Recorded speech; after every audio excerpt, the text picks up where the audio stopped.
يا معلم يا معلم، بتعمل ايه انت كده؟ احنا بندق الزوايا ديت في العمود والسلك بيبقى تحتها كده، علشان طبعا ايه العمود والجنب يبقى قطعه واحده، حته واحده.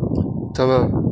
كل كام بقى، كل كام يعني طوبه مثلا كده؟ ممكن على حسب الشغل، ممكن كل مسبكين، كل ثلاثه، بس ما تزودش يعني عن ثلاثه. اهي خلاص حديد. تمام. مية مية. انت بتركب بتبين برضه عليه. السلك كده يعني؟ ايوه، والسلك اهو. امم يعني حاجه برضو ما شاء الله، شغل فاخر من الاخر.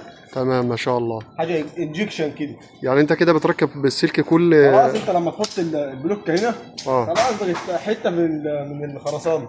تمام يعني ما حاجه شاء ما شاء الله. الله يعني. الله ينور الله والله. يوسع طيب يعني انت كده المفروض كل البنين تعمل كده ولا؟ والله هو المفروض كل البنات تعمل كده، بس على حسب بقى البنا. يعني البنا لو عنده ضبط هيعمل، ما عندوش خلاص.